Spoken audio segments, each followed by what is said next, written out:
पुंडलिकवरदारी विठ्ठल श्री ज्ञानदेव तुकाराम।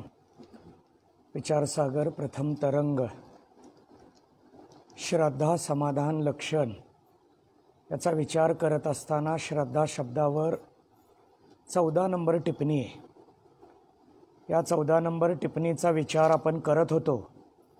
सर्व साधनों की संपत्ति रूप दधी मथन की सामग्री विषय श्रद्धा रूप मथन पात्र है, ताके भंग हुए सर्व साधनों की व्यर्थता होवे है।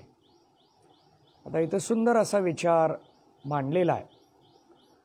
दह्याचं मंथन करत असताना त्यामध्ये सामुग्री वेगवेगळी लागते।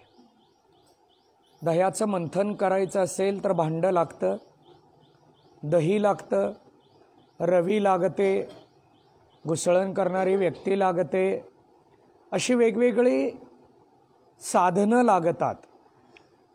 आणि या वेगवेगळ्या साधनांमध्ये आपल्या समोर असा विचार आहे की यात भांडं चांगलं असावं लागतं। या वेगवेगळ्या साधनांमध्ये भांडं व्यवस्थित असावं लागतं। सर्व साधनों की संपत्ति रूप दधी मथन की सामग्री विषय श्रद्धा रूप मथन पात्र है। आता श्रद्धा हे मंथनाचं पात्र आहे। श्रद्धा काय आहे? मंथन करायला लागणारं भांड आहे। टाके भंग हुए, तेच जर फुटलं तर सर्व साधनों की व्यर्थता होवे है। आता तेच जर फुटलं तर सर्व साधनांची व्यर्थता आहे, किंवा सर्व साधनों की संपत्ति रूप वृक्षण का श्रद्धा रूप फल है। सगळ्या साधनांची संपत्ती सामुग्रीचा जर विचार केला, वृक्षाचं जे फल असतं त्या वृक्षाच्या फलाप्रमाणे श्रद्धा आहे। ताके नाश भये सर्व साधनों की व्यर्थता होवे। बघा, झाडाचा विचार झाडाच्या दृष्टीनं लोक करतात का फळाच्या दृष्टीनं करतात? फळाच्या दृष्टीनं करतात। आम्हाला झाडापासून काही नाही, झाडापासून फळ पाहिजे। जे झाड फळ देत नाही त्या झाडाचा तेवढा विचार केला जात नाही। तसं या सगळ्या साधनांमध्ये श्रद्धा हे फलरूप मानलं गेलेलं आहे। आता फल याचा अर्थ इथला साध्य असा नाही घ्यायचा, नाहीतर फळ म्हणजे साध्य असं एक आपलं नेहमीचं चिंतन आहे। त्याप्रमाणे इथला अर्थ आपल्या समोर नाही। श्रद्धा के होते अन्य सर्व साधनों की सफलता हुए है। श्रद्धा असल्यामुळे इतर सर्व साधनांची सफलता होते। याते ज्ञान के सर्व साधनों विषय श्रद्धा जो है सो मुख्य साधन है। ज्ञानासाठी लागणारं जे साधन आहे श्रद्धा, ते मुख्य साधन आहे। म्हणून भगवद्गीतेमध्ये विचार मांडलेला आहे, श्रद्धावान लभते ज्ञानम। म्हणजे तो श्लोक चिंतन करत असताना ही टिप्पणी त्यासाठी खूप महत्त्वाची आहे। श्रद्धावान लभते ज्ञानम, श्रद्धावानाला ज्ञान प्राप्त होतं, त्या श्रद्धावानाला साध्य प्राप्त होतं। याला कारण काय? या टिप्पणीमध्ये त्याचा विस्तार आपल्या समोर मांडलेला आहे। साधन संपत्ति रूप दधी मथन की सामुग्री का रूपक हमने, म्हणजे साधनासहित दह्याचं मंथन हे आम्ही रूपक केलं। म्हणजे एक दृष्टांत दिला, रूपकात्मक असं चिंतन मांडलं। श्री बोधरत्ना का कर के प्रथम रत्न विषय लिखा है। बोधरत्न म्हणून एक ग्रंथ आहे आणि त्या ग्रंथामध्ये प्रकरण आहेत, प्रथम रत्न, द्वितीय रत्न वगैरे। तसं प्रथम रत्नामध्ये एक चिंतन आलेलं आहे। इसी ही साधन सामुग्री रूप, या साधन सामुग्रीचं वृक्ष का रूप हमने श्री बालबोधिनी टीका सहित बालबोध के प्रथम उपदेश विषय विस्तार से लिखा है। आता बालबोधक हा एक ग्रंथ आहे, बालबोध। आणि या बालबोधामध्ये प्रथम उपदेश म्हणजे सुरुवातीला जो उपदेश केला आहे त्यामध्ये वृक्षाचं रूपक आहे। वृक्ष आणि वृक्षाचं फळ, वृक्ष आणि वृक्षाचं फूल, वृक्ष आणि वृक्षाचं पान ही जशी सामुग्री आहे, तसं दह्याच्या मंथनाला जी सामुग्री लागते त्यात महत्त्वाची सामुग्री भांड, झाडामध्ये महत्त्वाची सामुग्री फळ, असा विचार मांडला गेलेला आहे. आणि त्यातून श्रद्धा सांगितली, सत्य वेद गुरु वाक्य है श्रद्धा असं विश्वास. या विश्वासामध्ये श्रद्धा ही खूप महत्त्वाची आहे. समाधान ताकू कहत मन विक्षेप को नाश. आता विक्षेपाचा नाश याला समाधान म्हणतात. उपराम लक्षण. उपराम कशाला म्हणायचं याच्यावर 15 नंबर टिप्पणी आहे. त्याग किए पीछे प्राप्त भये विषय की इच्छा का अभाव उपराम कहिए. आता एखाद्या गोष्टीचा आपण त्याग केला आणि त्याग केल्यानंतर पुन्हा तो विषय, त्या विषयाची इच्छा आसक्ती समोर यायला लागली, तर याला उपरती म्हणत नाहीत. त्याची इच्छा पण होऊ नये याला उपराम म्हणतात. नाहीतर तंबाखू भरपूर जण सोडतात पण 8 दिवसात सुरू करतात. चहा अनेक जण सोडतात महिन्याभरात सुरू करतात. एखादा त्याग करतो आपण पण त्याची इच्छा होत राहते. ती इच्छाही न होणं याला उपरती म्हणतात. याला काय म्हणायचं? उपराम किंवा उपरती. याकू उपरती भी कहे है, यालाच उपरती म्हणतात. यही फेर भोगन में अदीनता रूप वैराग्य का फल है.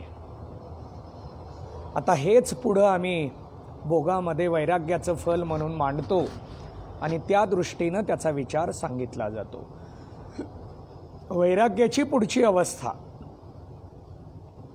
विवेकानंतर वैराग्य, वैराग्यानंतर समाधी षट संपत्ती. समाधी षट संपत्तीमध्ये 5वा नंबर उपरतीचा आहे. उपरती ही 5व्या नंबरला आहे, वैराग्याच्या पुढे आहे. वैराग्यामध्ये त्याग आहे आणि उपरतीमध्ये इच्छेचा पण अभाव आहे. हा दोन्हीतला फरक आहे. म्हणजे वैराग्यामध्ये इच्छा होऊ शकते, इच्छा होऊ शकते, आसक्ती नसते. आसक्ती गेली पाहिजे, याला वैराग्य म्हटलं जातं. पण इच्छाही नाही ना आसक्तीही नाही, याला उपरती म्हणतात. याला काय म्हणायचं? उपरती. आता नेहमी आपण एक उदाहरण पाहतो, जड भरत राजा. जड भरत राजाला वैराग्य प्राप्त झालं का उपरती? उपरती प्राप्त झाली. म्हणून त्यांनी राज्य त्यागलं, सत्ता त्यागली, संसार त्यागला, घरदार त्यागलं, सर्वस्वाचा त्याग केला आणि अरण्यात आले. उपरती आहे. पुन्हा त्याचा विषय नाही. मायेनं रूप बदललं म्हणून ते वासनेच्या बळी पडले आणि वासनेतून 3 जन्म घ्यावे लागले. कारण माया सहज सोडत नाही.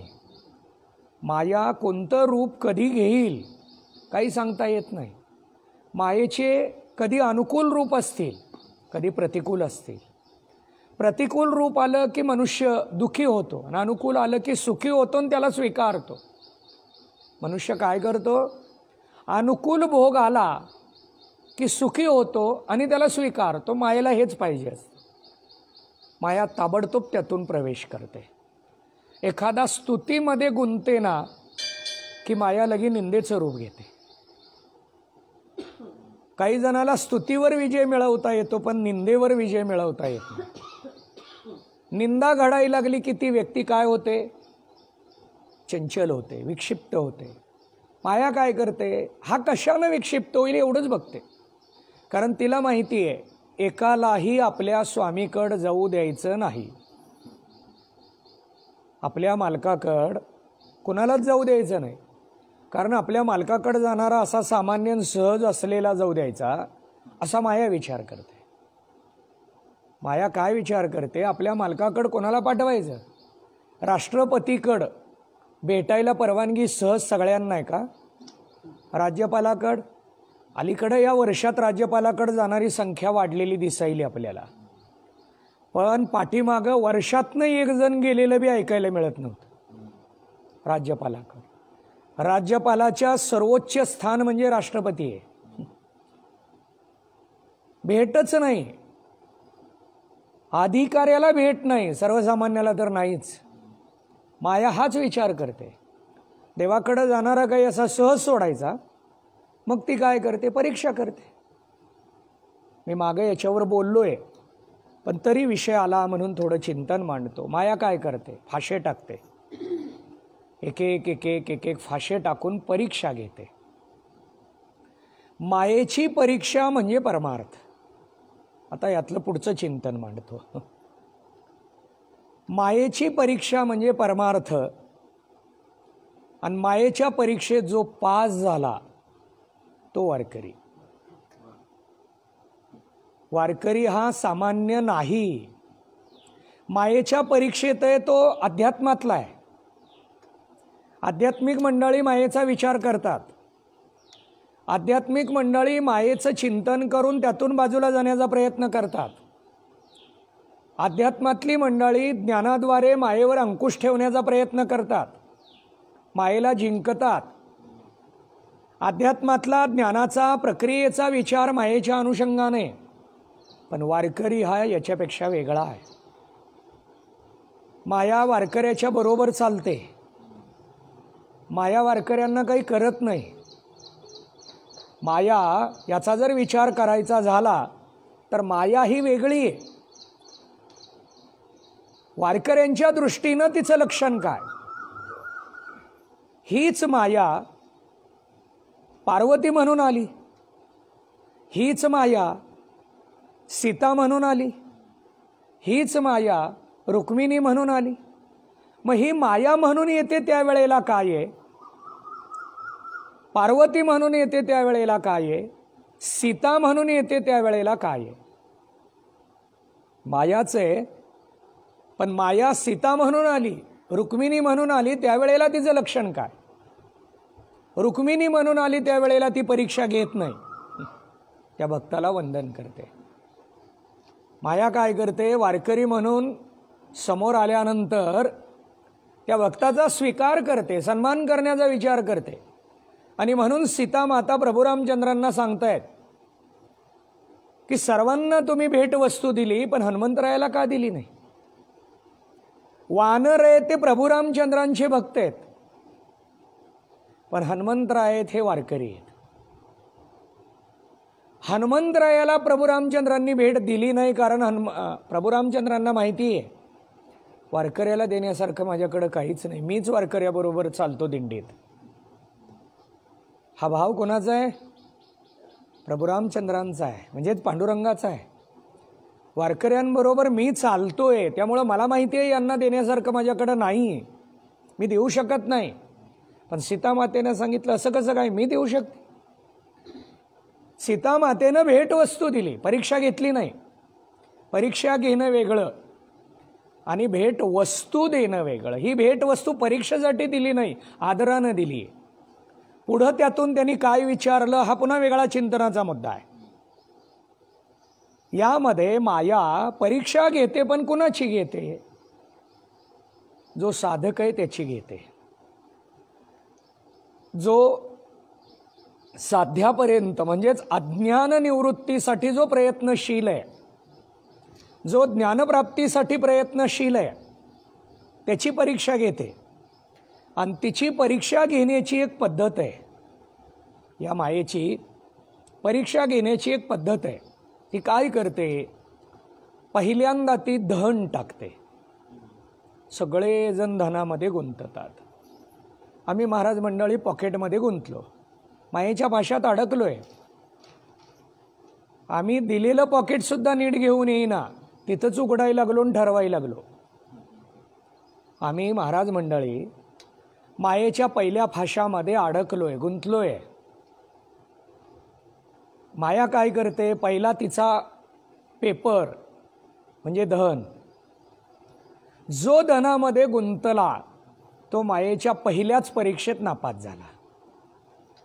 मग दुसऱ्या परीक्षेला बसता येत नाही. मायेकडे एटीकेटी वगैरे पद्धत नाही. जाऊ दे, राहिलेला विषय पुढच्या इयत्तेत काढा आणि चला पुढच्या इयत्तेमध्ये, हा प्रकार मायेकडं नाही. आणि त्यामुळं माया सांगते ती परीक्षा पास व्हा आणि मग माझ्याकडे या, तोपर्यंत त्याचा विचार करत नाही. बघा, शाळा विद्यार्थ्याचा कधी विचार करते का? शाळा आपल्या समोर आलेल्या विद्यार्थ्यांकडे बघत राहते.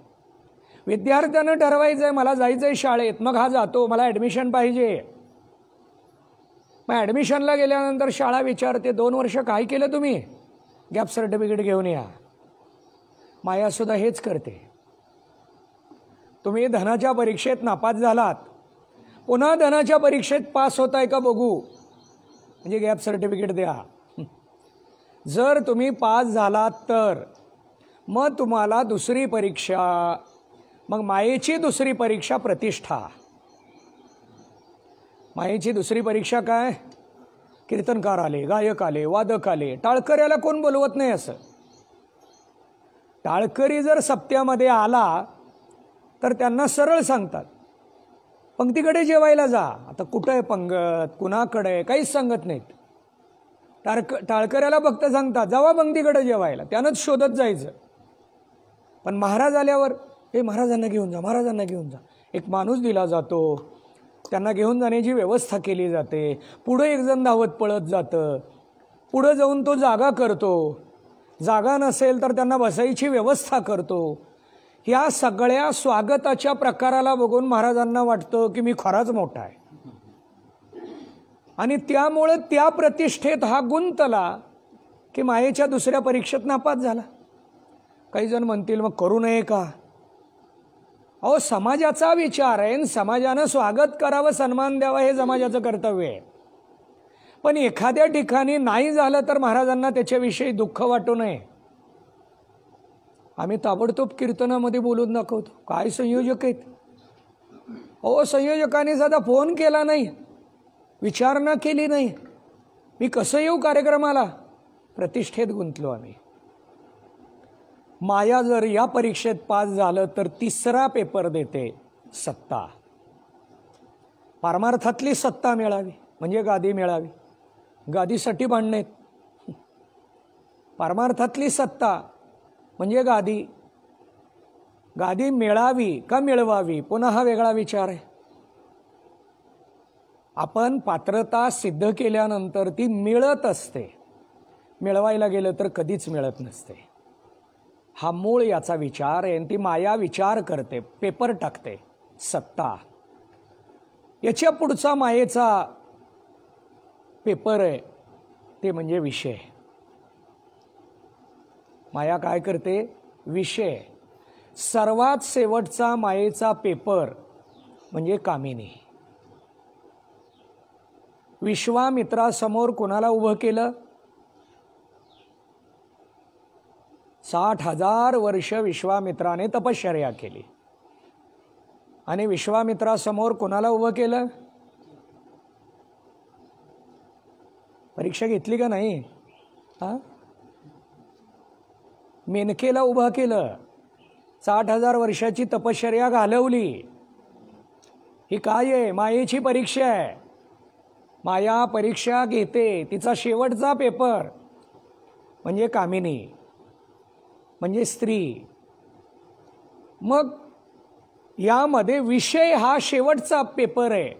यामध्ये जो पास झाला, माया म्हणते आता तू माझ्या मालकाला भेटण्याच्या पात्रतेचा आहे, जातो आता भेट. राष्ट्रपती हा जगाचा प्रमुख आहे, तसा देव हा विश्वाचा प्रमुख आहे.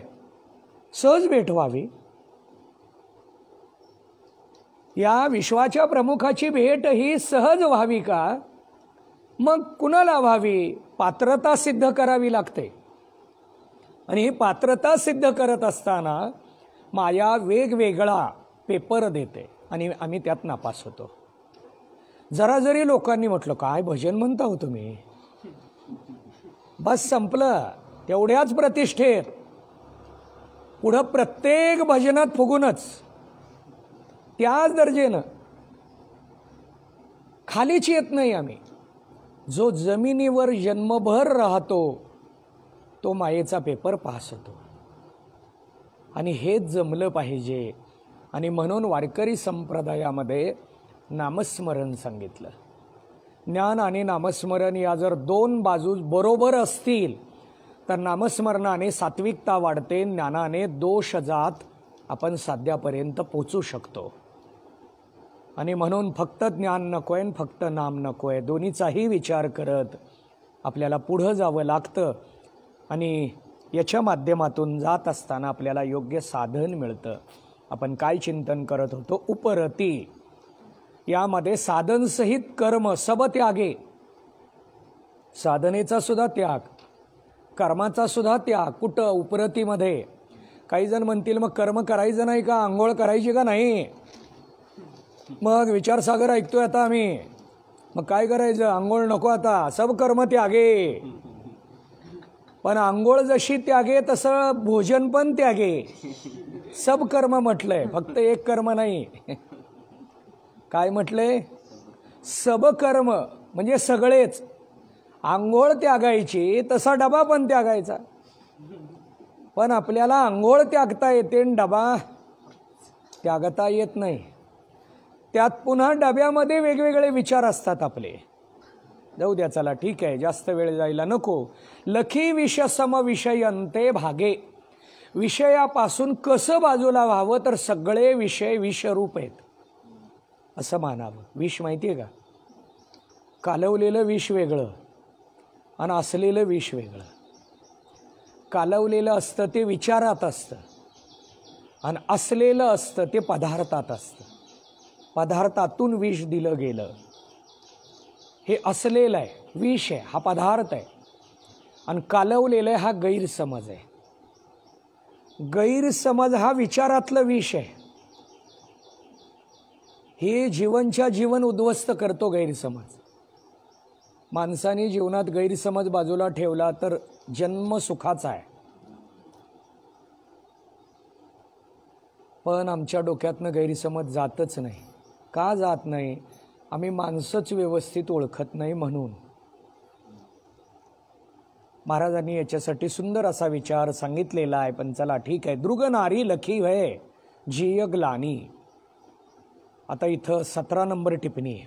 स्त्री धन जाती अभिमान आदि कर्म की सामुग्री सहित ग्लानी होवे है. ग्लानी व्हावी. बघा काय काय सांगितलंय. दृग म्हणजे प्रत्यक्ष. दृग म्हणजे काय? प्रत्यक्ष. आता तुम्हाला तुमचं वाक्य सांगतो. तुम्ही सगळे पत्रकार आहेत. दृग श्राव्य आहे का? म्हणजे काय? प्रत्यक्ष आणि ऐकणं फरक आहे. कानाने ऐकलंय का प्रत्यक्ष पाहिलंय? आता काही काही जण ऐकलेलं असतंय पण कुणाकडून ऐकलं हे सांगू लागू नये. हे मी होतो हजर, पण थोडंसं समोरची व्यक्ती जर विवेकी असेल तर कळतं त्याच्या शब्दात की हा ऐकीव साक्षीदार आहे का प्रत्यक्ष साक्षीदार आहे. पण समोरचा विवेकी पाहिजे. चला जाऊ द्या. आपण चिंतन काय करायला? दृग नारी लखी भय जिय ग्लानी यह लक्षण उपराम बखाना. स्त्री असो, धन असो, जात असो, अभिमान असो, या सगळ्या कर्माचा त्याग झाला पाहिजे. याला काय म्हणायचं? उपरती. खूप कठीण आहे हे. फक्त ऐकायचं आणि सोडायचं आहे. हे काय करायचं आहे? ऐकायचं आहे सोडायचं आहे. याच्यापेक्षा लईच पुढं गेलो आपण तर ऐकून सांगायचं आहे. याच्यापेक्षा जर खूपच पुढं गेलो आपण तर काय करायचं आहे? ऐकून सांगायचं आहे. आणि त्यामुळं आपल्याला आत्ता कीर्तनकार, प्रवचनकार मंडळी पॉकेटसाठी धडपडायली यात नवल नाही. गायक, वादक सगळीच. मला परवा एकाने सांगितलं सप्ताह बंद करण्याची वेळ आली बघा म्हटले महाराज. कारण पखवाजवाल्याला फोन करावा तर दिवसाला 1000 रुपये मागायला लागले. गायकाला एका फोन करावा तर दिवसाला 1000 रुपये. एक गायक चालत नाही, 2-2 गायक. कीर्तनकार वेगळे. पुन्हा परवा एक पोस्ट बघितली मी, एका पत्रिकेवर लिहिलं होतं कीर्तनकारांनी पखवाज वादक बरोबर आणू नये. जरी आणलं तरी वेगळं मानधन दिलं जाणार नाही हे पत्रिकेत छापिलंय. याच्यासारखं दुर्दैव नाही संप्रदायात. छापिलंय. परवाच एका फेसबुकवर पत्रिका पडली होती आणि त्याचं तेवढंच असं गोल केलं ज्यांनी टाकलं ते. त्याच्यावर लिहिलंय याचा अर्थ पखवाज वादकांनी घर कसं चालवावं, कामधंदा करून घर चालवावं, मृदंगाची साथ करावी. असं कोणी सांगितलंय? पखवाज, गायन, कीर्तन, प्रवचन, कथा याच्यावर संसार करावा असं कोण सांगितलं? परंतु आम्हाला वाटतंय आमचा संसार कसा चालावा, आमचं घर कसं चालावं. कोणी सांगितलं तुम्हाला संसार करायला? बसा ब्रह्मचारी. परमार्थावरून जर संसार करायचा असेल तर कोणी सांगितलं वाढवायला? हा, जे देईल ते घेऊन चालवा. एखाद्या वेळी दगडापेक्षा वीट मऊ, पुढच्या जन्मात आपला पूर्ण त्याग होईल, हा जन्म आपला त्याच्यासाठीच जाईल. किमान एवढ्या तरी वृत्तीवर यावं एका जन्मामध्ये. पण आत्ता संयोजक टेन्शनमध्ये यायला लागले, एवढा आमचा ताण यायला लागला. एवढ्यावर भागेना. जी मंडळी सप्ताह करण्यासाठी त्या गावात आली ती मंडळी साबण मागतात, पावडर मागतात. ही मंडळी इतक्या मोठ्या प्रमाणात पुढे यायला लागली की जणू काही ही मंडळी वैकुंठातनं देवच सप्त्यात आणून उभा करणार आहेत. भौतिक पक्षी म्हणायले पुढचं बोलू नका. जाऊ द्या, चला ठीक आहे. स्त्री धन जाती अभिमान अधिक कर्म की सामुग्री सहित.